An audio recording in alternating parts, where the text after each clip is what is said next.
Guess what, Chris? I'm an accountant. Gonna crush a show today. Going to New York State of mind. Get yourself a nice pair of whites. I got skills. Wrong. All I'm trying to do is help you. It's Cousin Josh. How are you, Cousin Josh? Chris, I'm doing absolutely amazing. You look wonderful. This is a great time to speak with you. We finally get to do it face to face, live, in front of the camera. This is great. It's the best thing that's ever happened. So you're in Brooklyn. You are ensconced with your lovely wife, and you guys have not left the apartment in how long? I go out for some food, maybe a run, but it's been about 3.5 weeks. Yeah, and same with me here in Los Angeles, and I'm glad you're doing okay. Aunt Nora's doing okay?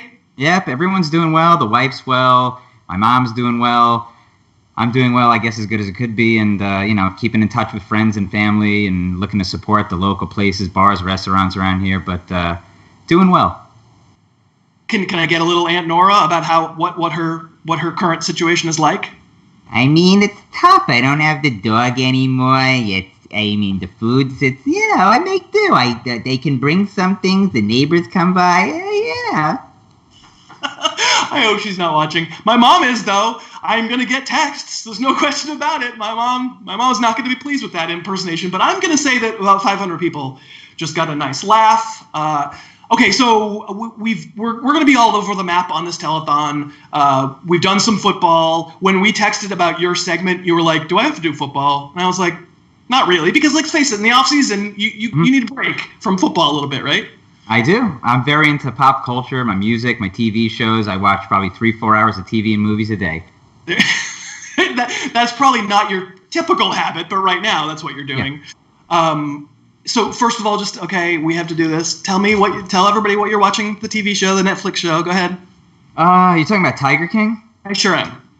Yeah. I think I'm watching along with everybody else in the universe, probably besides you. I like to get involved with pop culture phenomenon. I know that you're like, Tiger what? But I think most people at least watch that. I know that a lot of my friends don't think it's great, but I will say it's great entertainment. 7 episodes, get into bed, put it on, it's wonderful. So you can tell people what it's about. It's basically about a bunch of different people who, I guess, own big cats, and there's potentially murder involved. There's so many layers of it. There's everything from murder to polygamy to big cats, which is amazing, which is lions, tigers, ligers, and I guess... Ligers. I didn't know ligers were a thing. They are a thing. Well, now I know. Yeah. Well, I'm glad you enjoy your trash culture. I know everybody loves the show. I've been asked 100 times, are you watching Tiger King? And I can't do it. I'm a snob. I can't do it.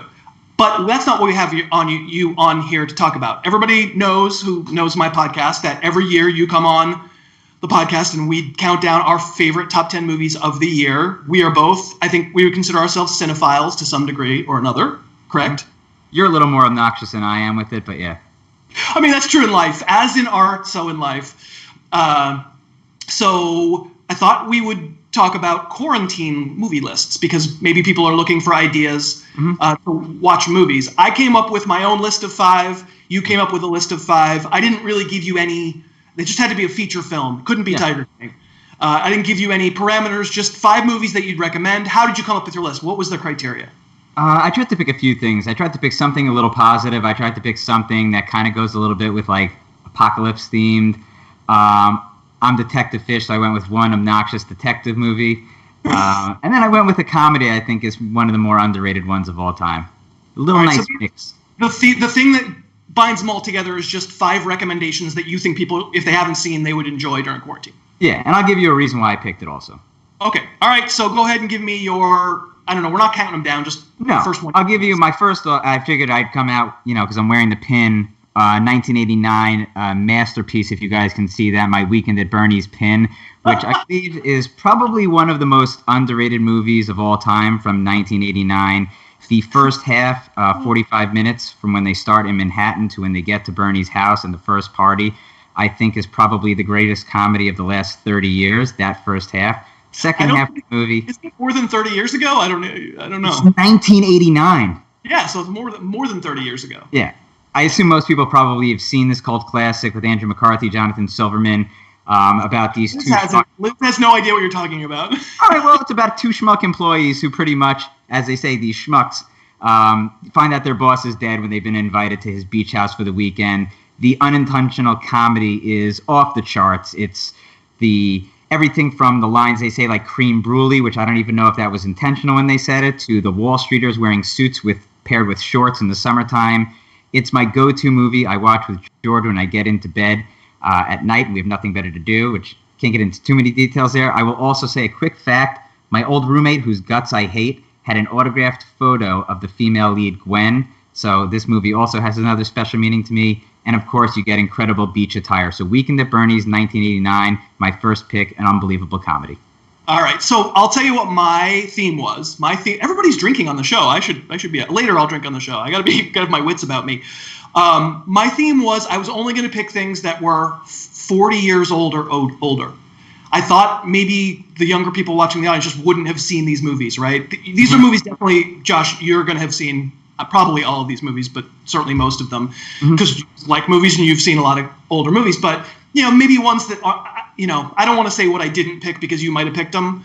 But like I tried to pick ones that aren't on cable all the time. Maybe they are and I just don't know it. But, 1980 or older, so 40 plus years. The first one, I'll say Butch Cassidy and the Sundance Kid. I'm not. I'll tell you why I'm laughing in a second, but I'll get to why I'm laughing. But go on. I picked a similar movie. I've seen Butch Cassidy, but I'll tell you why I'm laughing. But you want to give me a little spiel about it or no? I mean, it's Robert Redford, it's Paul Newman. It's not just it's sort of a revisionist Western. It's a cowboys and cowboys being chased by cowboys. But it's like pretty heavy-handed metaphor, but kind of works for modernity coming to the West and getting rid of all the cowboys. And just two great performances. And it's very slick. And maybe a few of my films here are kind of slick, but I kind of thought that are you cracking up at me or something right now? No, you'll see why in a second. I'm gonna tell you why. Okay. But like in these, it goes down easy. It's not like an uncomplicated movie, but would you agree that movie goes down easy? It's fine. The next movie has a Butch Cassidy joke. So, I actually went with the good version of that, The Sting, which I know you love. I do love The Sting, but I think Butch Cassidy's better. It's funny. I like The Sting. It's a really good movie. But you talk about slick. I mean, that's like nobody's ever going to get hurt in that movie, right? No spoilers, but yeah. Yeah, I mean, The Sting, 1973 Best Picture, was one of my dad's favorite films. It's a great movie. It's a heist con movie. Again, Redford and Newman, the joke was the good version of Butch Cassidy and Sundance Kid, where they basically look to play a con, everything from poker to horse racing. There's a ton of double crosses in it. And again, you get amazing fashion from 1930s Chicago. Very fun watch. Definitely put that on. One of the movies I definitely show people who want to get into film. It's good. It's a good movie. And I probably used to like it more. And now, you know what it is? Like Rick and Morty did a heist episode where they had to get the old gang back together and pull off a heist, but they're basically making fun of heists movies and stuff like that. And Ocean's 11 and The Sting, and they're very consciously making fun of that genre because let's face it, The Sting didn't start that genre, but it was 1973, so they were not playing on something that had been done 100 times. That has now, what The Sting did has now been done 100 times, and so maybe doesn't wear quite as well. One other thing I'll add is Paul Newman is also an icon for me for not only style, but I love his red sauce. When I'm torn between two sauces, I go with Paul Newman. All the proceeds go to charity for his sauces. As they do in this particular. Give generously to Feeding America, as they do. All right, so my next one is Bridge Over the River Kwai. A little long for my taste. But again, you have time now. That's what I'm saying. I actually almost picked, you're going to see later, I picked, for another segment, I picked long stuff for exactly that reason. I mean, it's great. It's Alec Guinness. It's a huge, giant cast. I mean, it's a war movie that doesn't have a ton of war, but, in a prison camp where they're being made to build a bridge, and there's a little bit of Stockholm Syndrome going on. If you've never heard of the Bridge Over the River Kwai, kids out there, I think you'd really enjoy it. It's definitely a classic. It's a David Lean, right? I think is the director, but it's also kind of a popcorn movie, no? Oh, it definitely is. Listen, if you have time, that's definitely one to watch, and I think now we have time. We do have time. Third on your list. Rear Window. I think it's so relevant to now. I mean, it's about a guy, obviously a classic Hitchcock. I think it's a great entry point to Hitchcock films. It's fun to watch. Not my favorite, but I think it's about a guy who is a photographer who gets in an accident. He's kind of confined to his home. All he has basically is himself, his camera, and what he sees out the window with great use of space. And I think it's kind of relevant to what we're at now, kind of confined to our own spaces. I thought it was really smart that I came up with that. And again, you're good at the self-praise. You're really good at the self-praise. I think that's fantastic. Do you have a Jimmy Stewart? Do you have one? Oh, I don't know. I'd have never really done a Jimmy Stewart. How was that? Bad? I'm sure the fans will tell me it was awful. At Detective Fish, Fisch, let him know about his Jimmy Stewart impersonation. My third on my list, I have A Clockwork Orange. Mm-hmm. Stanley Kubrick. It's a classic. Great. I sort of don't think that kids have seen that movie. Do you? Am I wrong about that?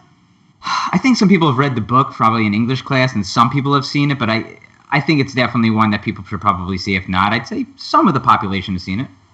Yeah, I mean, so what? It's darker than the films we've talked about so far. It's really, really, really dark. So maybe if you're not quite in that mental state because of the world we're living in right now, I get it. But it also has pretty great, sharp, like the observations that the film makes. Speaking of relevant, we might not love to hear them, but about the nature of humans, about the nature of redeemability of character, I think you could do a lot worse, and that's. I felt like I could have. Did you have any Kubrick on your list? I almost put The Killing on at the end, but I didn't. I had 2001 on my short list, but I was like, have people seen that? That seems like that's on TV. Yeah. Some. I don't know. I was trying to come up with ones that I thought maybe people hadn't seen that much. Okay, next on your list. I had to put some sort of apocalypse movie on here. I went with 28 Days Later, and the reason why I went with that is this past weekend I had driven into Manhattan to drop something off at one of my friend's apartment, my friend Craig, just some liquor he couldn't have access to, and I went down the FDR into Manhattan through Times Square, and there was not a soul there. There was not a car, there were not people, and it just reminded me so much of the opening scenes in 28 Days Later in London, which is one of these movies where like a chimp gets loose in London and infects a bunch of the population, and a man wakes up from a coma 28 days later and just finds a desolate London, and kind of it's really like a human survival piece, but it's really well done. It's one of my favorite zombie movies, even though I think people will probably give me crap for that since it's fast zombies, but I think it's terrifying, it's disturbing. The last 20 minutes is not so great, but I think leading up to that is just a phenomenal movie. So I wasn't going to pick this because it's in the 2000s, but when you said apocalypse movie, I thought for sure you're going to do Children of Men. You love that movie. I like it. I probably need to rewatch it. I don't love it. I like it a lot, but I probably need to do a rewatch. I did think about it. Okay. I rewatched because we're tossing around the idea of doing a podcast for the best movies of the 2000s. Mm-hmm. And so I've just a little bit as we go here and there, I've been rewatching some of these movies from like 15, 20 years ago. And I rewatched Children of Men this summer, and I texted you. My reaction was what? I think you said, "Wow, this really holds up. It's really, really well done. You should watch it again." Yeah, it's good. It's really good. There are some people who say best movie the last 20 years, bar none, and I would say it's not maybe on that level for me, but it definitely really does hold up. All right, so fourth on my list, another 70s sort of what do they call the wild Hollywood, Bonnie and Clyde. I like Bonnie and Clyde. I like that more than Butch Cassidy. I think I like Butch Cassidy more. Bonnie and Clyde, I mean, I think they share a slickness to them that some movie critics just don't like. It's, a lot of the more punk aesthetic of the 80s and the 90s indie filmmaking was a reaction against the beautiful people doing beautiful things and beautiful things happening to them even when they're not that beautiful, if you know what I mean, in regards to Bonnie and Clyde.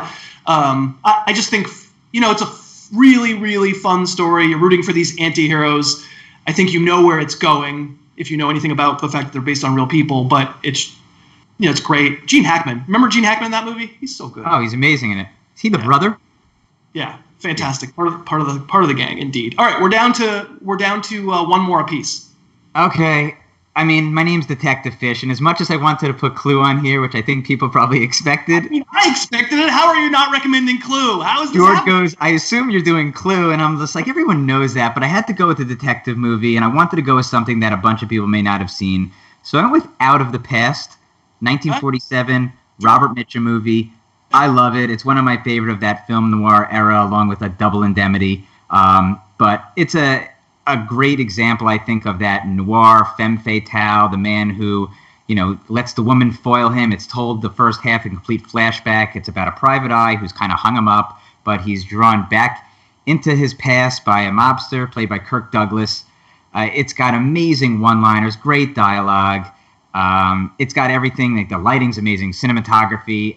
It's such an underrated movie. I think cinephiles and cinema buffs will probably know about it, but if you haven't, I think that's one to definitely look up, and probably the one that I'm going to force my wife to watch during this time. Your wife hadn't ever seen The Godfather until a couple of weeks ago. Yeah, that was going to be on this list, and she loves it, and because you have a ton of time, and those are 3-hour movies, and she's like, when are we watching the second one? I love this Corleone family. Can't believe, how did she get through that? How did she get through 24 years of living and not see The Godfather? I was like, well, now's the time we're doing this. Did she like... you have to tell her later that I said she was 24 years old. Yeah. All right, lastly, probably don't have a choice. I have to put this on. I just think there are a lot of people... What's that? Chinatown. Yeah. So he knows me pretty well. It's my favorite movie, I would say. Ask me on a given day, I might say something else, but the movie I wrote a paper on it in grad school, like a big project, like a 30-page paper on it, breaking it down frame by frame. It's Chinatown. I think we both were trying to come up with movies that, sure, many people will have seen. Are you applauding? Yeah, it's an amazing movie. Okay. But we're trying to come up with movies that people, there are a lot of people watching, and there are a lot of people who are going to have seen Chinatown. But what percentage of people under 30 do you think have seen Chinatown? 15%. Yeah, I don't think very many. It's Jack Nicholson. It's it's Out of the Past turned on its head. It's the neo-noir. It's what begins the revisionist detective story. Maybe not begins, but it's one of the first revisionist detective stories.